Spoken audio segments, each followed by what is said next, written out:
Mesmo o próprio governo de Javier Milei imaginou tamanha comemoração na noite do último domingo, dia 26. A vitória nas eleições legislativas em quase todas as províncias argentinas, imagens aí na sua tela, incluindo a crucial província de Buenos Aires, e o avanço do seu partido, La Libertad Avança, no Congresso foram avassaladores, muito além do que o próprio presidente argentino imaginava há menos de 2 semanas, quando visitou Donald Trump, seu maior aliado ideológico e econômico, na Casa Branca e foi lá implorar por ajuda.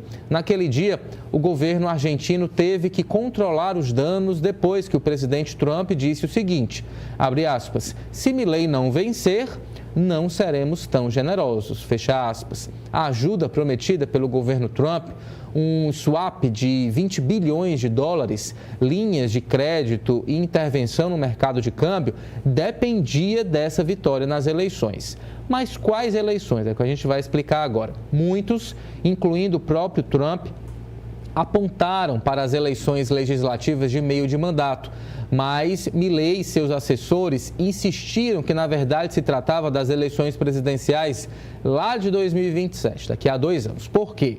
Porque nem mesmo o governo argentino acreditava que essas eleições, agora de meio de mandato, seriam positivas, depois que o seu partido perdeu as eleições locais na província de Buenos Aires por 14 pontos no último dia 7 de setembro, distrito que reúne 1/3 dos votos do país, derrota para os peronistas.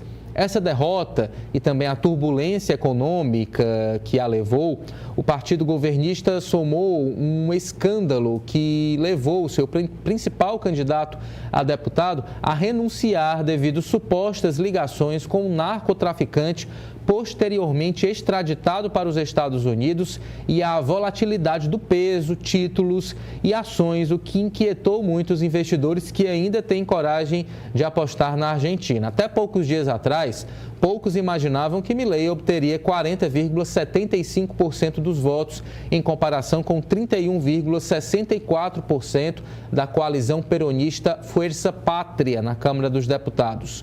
Como então explicar essa mudança inesperada entre os eleitores argentinos? E aqui a gente tem 3 pontos-chave para a gente entender essa vitória. Primeira pergunta, afinal, por que Milei venceu? A analista e presidente da Associação de Consultores Políticos, o analista, no caso, Carlos Fara, afirmou ao canal CNN que o governo foi às eleições com a língua de fora, ou seja, cansado, mas venceu por medo de uma debandada e também por falta de alternativas.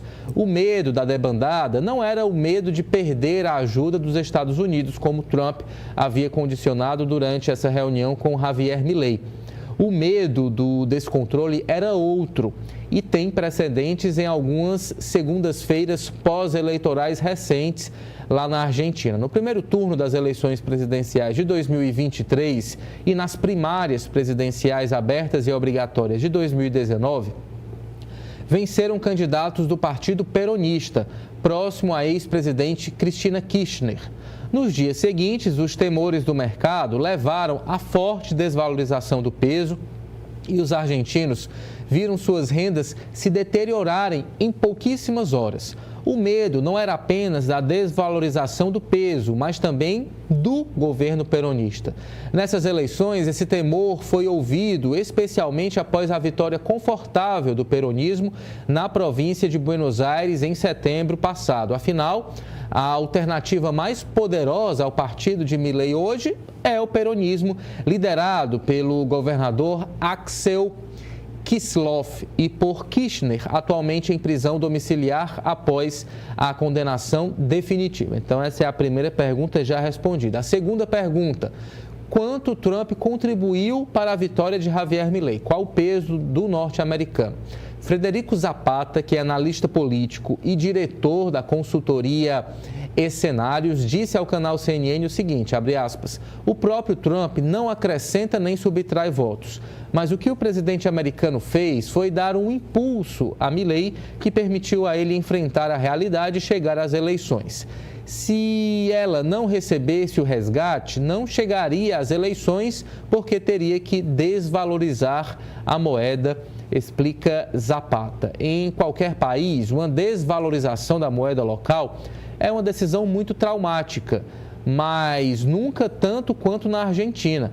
A desvalorização repentina ou gradual, porém consistente do peso, é para os argentinos um sinal claro de inflação. Décadas e décadas de alta de preços deixaram marcas de profundo estresse econômico e pobreza.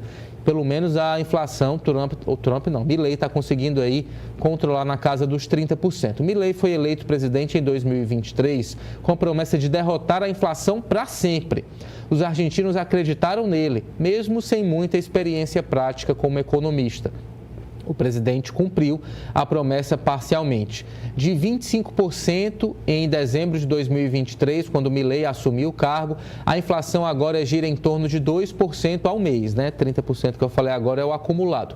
Mas essa conquista começou a ser ameaçada nos últimos meses, quando o risco de uma forte desvalorização pairou sobre o peso, dada a desconfiança dos mercados na capacidade do governo de manter o equilíbrio macroeconômico em meio à desaceleração da economia. Para sustentar o peso, o governo Milei recorreu às suas reservas em dólares, que vinham diminuindo de forma irremediável e perigosa nos últimos 3 meses. Até que Trump e seu secretário do Tesouro, Scott Bessent, tomaram medidas para salvar as reservas argentinas, o peso e, como consequência, também Javier Milei. Eu já leio o terceiro ponto.